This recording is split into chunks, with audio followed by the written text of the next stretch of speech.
এখন ঘড়িতে ঠিক টাইম হচ্ছে 10:40। খালি ব্যাগ ঠিক আছে তো মাদা?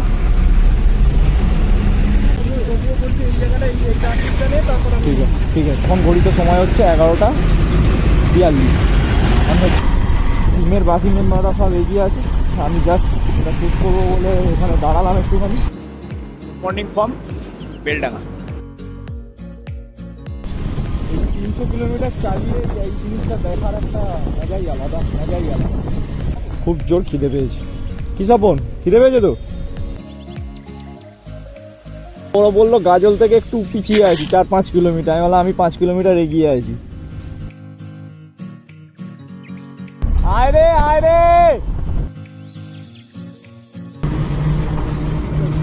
ওরা কি ওটা পেরিয়ে দাঁড়িয়ে আছে? আমাদের যে হোটেল বুকিং করা ছিল আগে থেকে, সেই হোটেলটা এসে দেখি বন্ধ হয়ে গেছে।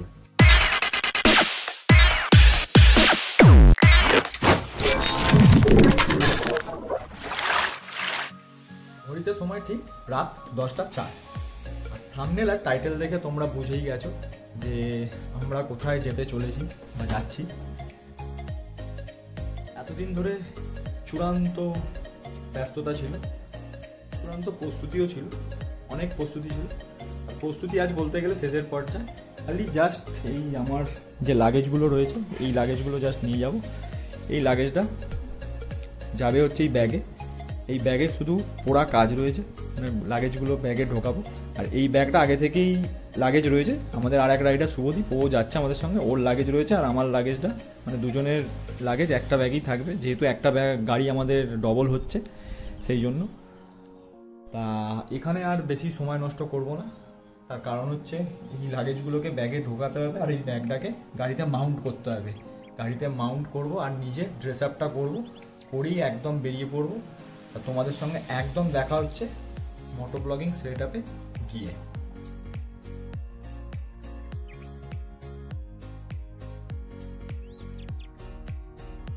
তোমাদের যেমন বলেছিলাম যে একদম মোটো ব্লগিং সেট আপে দেখা হবে। গাড়িতে ব্যাগ মাউন্ট করা হয়ে গেছে আর আমরা বলতে গেলে বেরিয়েই পড়েছি। আর এখন ঘড়িতে ঠিক টাইম হচ্ছে 10:40। খালি দীপঙ্করের জন্য ওয়েট করছি, দীপঙ্কর আসবে। আর দীপঙ্কর আসলেই আমরা একদম যাব হচ্ছে আমাদের যেখানে মিট আপ পয়েন্ট তোমরা সবাই জানো। Welcome back to our channel চলো ঘুরাবি সিজে ফ্যামিলিতে তোমাদের সবাইকে জানে আরও একবার স্বাগত।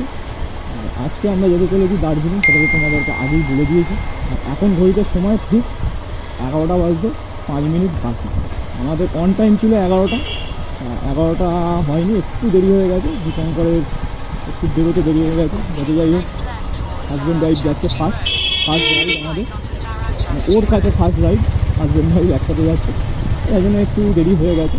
এটা কোনো ব্যাপার নয়। আর আমাদের হনুমান মন্দিরে বাকি রাইডারটা সব চলে এসছে। তো চলো তোমাদের সঙ্গে একদম দেখা হচ্ছে আবার হনুমান মন্দিরে গিয়ে। বলতে বলতে আমাদের যে মিট আপ পয়েন্ট জানাগেট হনুমান মন্দির সেখানে চলে গিয়েছি। এই যে সেই জানাগেট হনুমান মন্দির। আর এখানে আমাদের যে আগের রাইডার স্বপন যে রাইডার সে এসে দাঁড়িয়েছিল অনেকক্ষণ ধরে। ব্যাগ ঠিক আছে তো মাদা? তো চলো আমাদের মোটামুটি সব কিছু ওকে।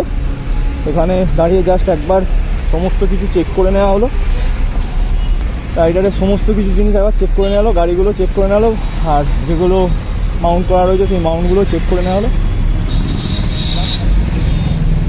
এবার বেরোনো হবে। আর এখন ঘড়িতে সময় ঠিক 11:15। আমাদের 11টা ছিল আমাদের অন টাইম। যাই হোক 15 মিনিট লেট, এটা কোনো ব্যাপার না, একটুখানি হবেই। তো চলো তোমাদের সঙ্গে যেতে যেতে কথা হবে। আর রাস্তায় প্রচণ্ড ট্রাফিক, সাঁতরাগাছি বেরোনোটাই মানে এখন চ্যালেঞ্জিং ব্যাপার।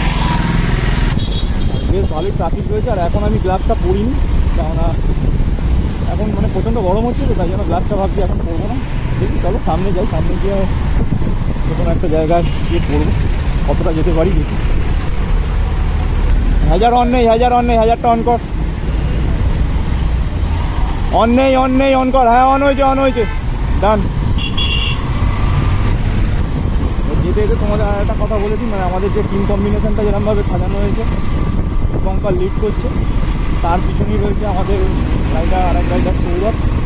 যে আমাদের সঙ্গে এই এত কিলোমিটার রাইড এই ফার্স্ট করছে, তারপরে রয়েছে স্বপন, তারপরে রয়েছে বাবু, তারপরে আমি টেলে রয়েছি।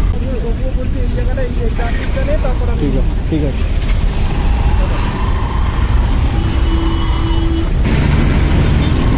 এই হচ্ছে মোড়, আর এই সোজা চলে যদি যাও তো পুরাতন নতুন দিল্লি রোড পেয়ে যাবে। আর এইদিকে ডান দিকটা হচ্ছে পুরাতন দিল্লি রোড, যেটা দিয়ে আজকে আমরা যাবো। এখানে প্রচুর পরিমাণে ডাইভারশন হয়েছে, আগের মতো রাস্তা নেই। আগের মতো রাস্তা থাকলে ভালোভাবে বোঝা যেত। প্রচণ্ড ডাইভারশন হয়েছে, আর সামনে মোড়টায় বলতে গেলে একটু জ্যাম আছে।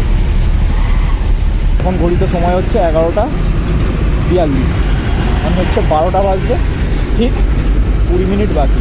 আমরা অন টাইমেই রয়েছি। 11টায় আমাদের স্টার্ট হওয়ার কথা ছিল, সেখানে 11:17 স্টার্ট হয়েছে। চলো একদম সিগন্যাল আমরা পেয়ে গেছি, বেশিক্ষণ দাঁড়াতে হয়নি। আর রাতে তোমাদের আর কিছু বলার নেই, বলার দরকার হলে তবেই বলবো।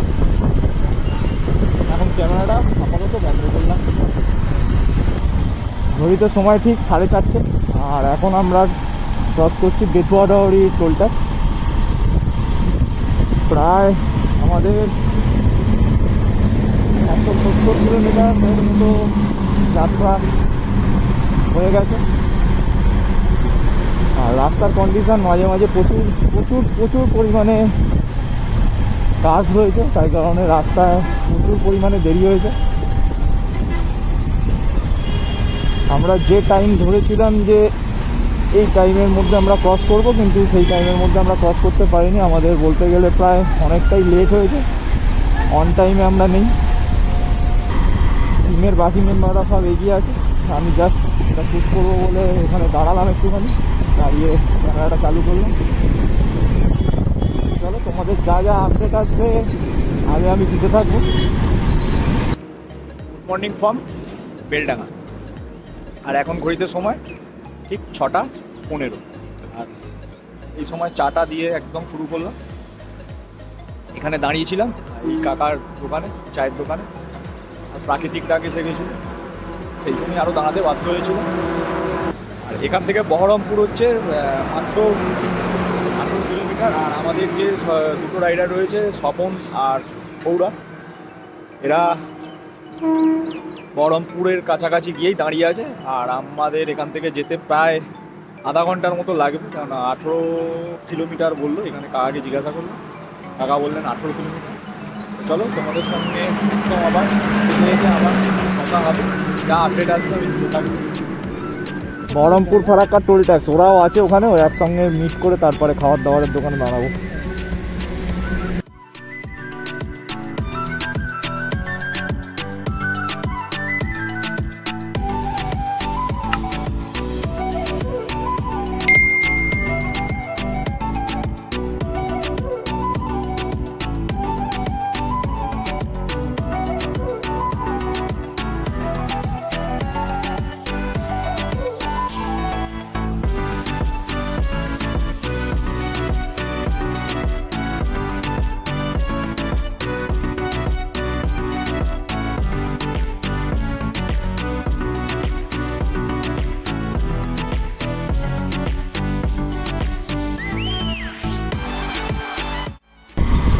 ঘড়িতে সময় ঠিক এখন 7:05। আর আমরা এখন ক্রস করছি বহরমপুর ফারাক্কা টোল প্লাজা। আর আমাদের এখনও 360 কিলোমিটারের মতো বাকি রয়েছে। 347 ওরা দাঁড়িয়েছে। আর আমরা সবে জাস্ট বহরমপুর ফারাক্কা টোল প্লাজাটা ক্রস করে দাঁড়িয়েছি। দাঁড়াইনি, যেতামই সব স্বপন ফোন করলো, যেহেতু ওরা আগে আছে, ওরা অনেকক্ষণ ধরেই আগে রয়েছে। আর আমরা এখন আগে হচ্ছে 358, মানে 347, প্রায় 10 কিলোমিটার 11 কিলোমিটার এগিয়ে দাঁড়িয়ে আছে।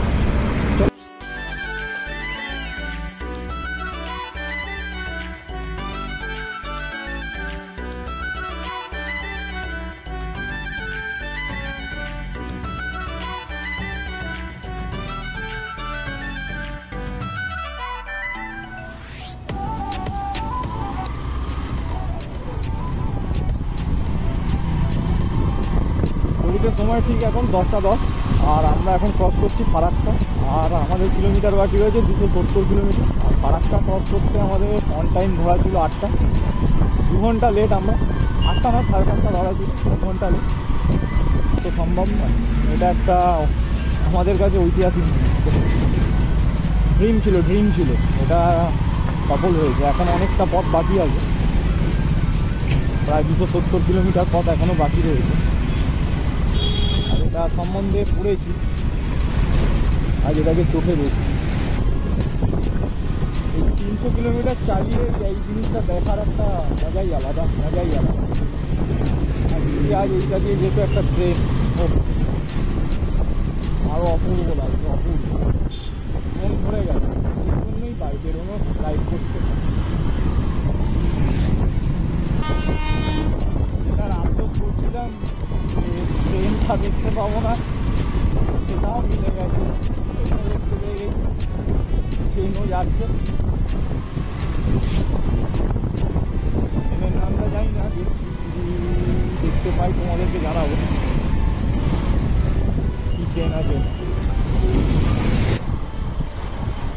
এই ব্যারেজ শেষ হলো, খারাপটা এটার অপেক্ষায় ছিলাম, সত্যি বলছি এটার অপেক্ষায় ছিলাম। 308 আসার পর সেটা একটা সাকসেস।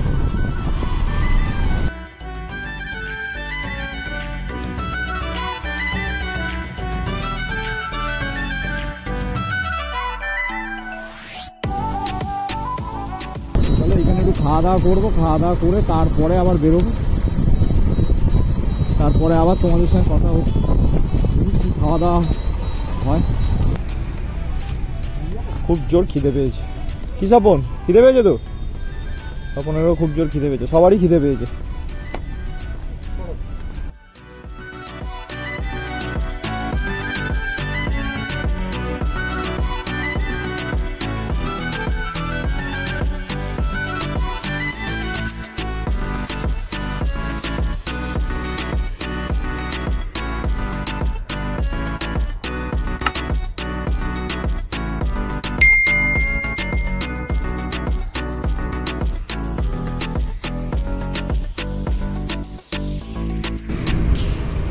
ঘড়িতে সময় এখন ঠিক 1:47, 2 বাজতে আর 10 মিনিট বাকি। এখনও কিলোমিটার বাকি আছে 208। অ্যাজ পার গুগল টাইম বলছে 6:33। আর একটু আগেই আমার যে পার্টনার আছে তাদের সঙ্গে কথা হলো, তারা আসছে, তারা গাজলের একটু ওই 5 কিলোমিটার আগে আছে, আর আমি গাজল থেকে 3-4 কিলোমিটার আগে আছি। আমি একটু আগে বেরিয়ে এসেছিলাম, ওরা রেস্ট নিচ্ছিল, তাই বললাম আমি এগোচ্ছি, তোরা আয় আস্তে আস্তে।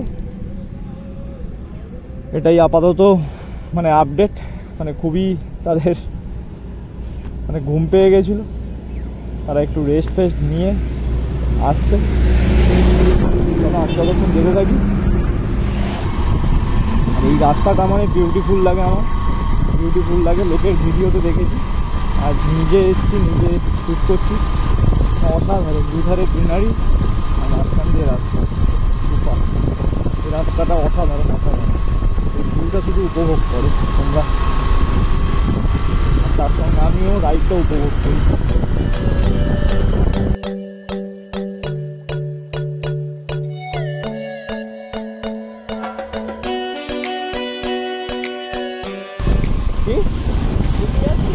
রেগে নয়, আমি ট্যাকটিক্যাল গেম খেললাম।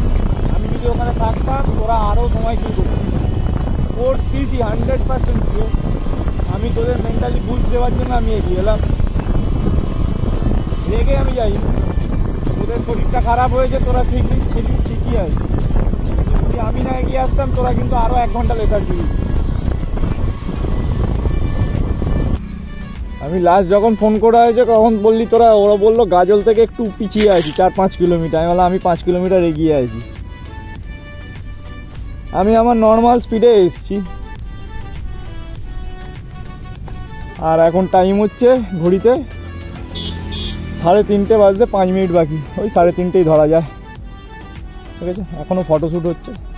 তো চলো, আর এখানে বেশি সময় নষ্ট করব না। এদের জন্য প্রায় 15-20 মিনিট সময় নষ্ট হয়ে গেল। এমনি আমরা বিফোর টাইমে নেই, অন টাইমে নেই। আমাদের টাইম এমনি অনেক স্প্যান বেড়ে গেছে। 4টে আমাদের ঢুকে যাওয়ার কথা ছিল, সেটা 6:30-7টা হবে। কিন্তু এরা এখন এখান থেকে নড়ছেই না, ছবি তুলতে ব্যস্ত। প্রচুর পরিমাণে ছবি উঠছে, এদিকেও উঠছে, ওদিকেও উঠছে। চলো যাওয়া যাক। আর বাকি রয়েছে হচ্ছে 157 কিলোমিটার, 3 ঘন্টা 46 মিনিট, মানে প্রায় 4 ঘন্টার মতো। আয় রে আয় রে আয়, এদিক দিয়ে ঘুরিয়ে আয়।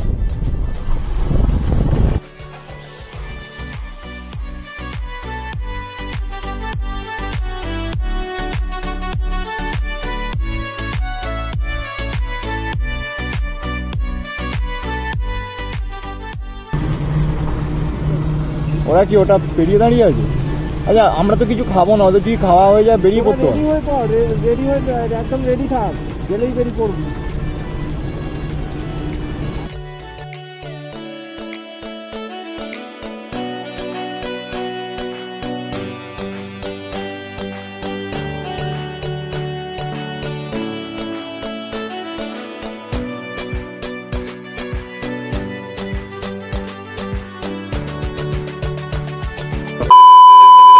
আমাদের যে হোটেল বুকিং করা ছিল আগে থেকে, সেই হোটেলটা এসে দেখি বন্ধ হয়ে গেছে।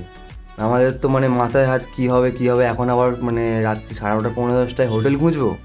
আর তারপর মানে ভেবাচ্চা কাকে আবার শুভঙ্কর ফোন করলো, অফিস কলিগকে, ওর চেনা পরিচয় যদি থাকে ফোন করে। যাই হোক, ঠাকুরের কৃপায় আমরা হোটেল পেয়ে গেছি। ভিডিওটা কালকে শেষ করতে পারিনি, তাই আজ উঠে ভাবলাম শ্যুটটা করবো আর তোমাদেরকে জানাবো যে কালকে আমাদের সঙ্গে কী ঘটেছিল। কালকে শিলিগুড়ি ঢুকতে ঢুকতে প্রায় বেজে গেছিলো 8টা 10-15 মতো। আর যেখানে আমাদের হোটেল বুকিং ছিল সেখানেই আমরা গেছিলাম, কিন্তু গিয়ে দেখি হোটেল বন্ধ। আর যে কন্ট্যাক্ট নাম্বার ছিল সেই কন্ট্যাক্ট নাম্বারে ফোন করি, তো সেখান থেকে বলেছে যে অন্য আর একটা জায়গায় হোটেল আছে সেখানে যেতে। মানে আমরা যেখানে বুক করেছিলাম সেখানে নয়, সেখান থেকে আবার আরেকটা জায়গা পাঠালো, সেখানে গেলাম, কিন্তু সেখানে গাড়ি রাখার কোনো পর্যাপ্ত ব্যবস্থা ছিল না। যাই হোক, তুমুল একটা অশান্তি হলো, কথা কাটাকাটি হলো। আর যে টাকা দিয়েছিল সেটা মানে আমরা যেটা অ্যাডভান্স করেছিলাম সেটা রিফান্ড করে দিয়েছে। তো তারপরে আবার আর একটা হোটেল পেলাম, মানে খুঁজতে খুঁজতে প্রায় 9:30 পৌনে 10টা বেজে গেছিলো। তখন ইচ্ছা করেনি যে ভিডিওটা শ্যুট করবো, তাই ভাবলাম যে থাকুক, আজকে সকালবেলা উঠেই মানে কালকের কী ঘটনাটা ঘটেছিল সেটা তোমাদেরকে জানানো। তো চলো, তোমরা তো আমাদের শিলিগুড়ি আসার যে ভিডিওটা, হাওড়া থেকে শিলিগুড়ি পুরোটাই দেখেছো। কেমন লাগলো তোমরা অবশ্যই কমেন্ট বক্সে কমেন্ট করে জানাবে। আর যদি চ্যানেলে তোমরা নতুন হয়ে থাকো তাহলে চ্যানেলটা অবশ্যই সাবস্ক্রাইব করে নোটিফিকেশানের অল বাটনটা প্রেস করে দিয়ে যাবে, যাতে আমাদের চ্যানেলে কোনো নতুন ভিডিও আপলোড হলে সরাসরি তোমাদের কাছে নোটিফিকেশানের মাধ্যমে পৌঁছে যায়। আর যদি ভিডিওটি ভালো লেগে থাকে তাহলে অবশ্যই বন্ধুদের সঙ্গে শেয়ার করবে।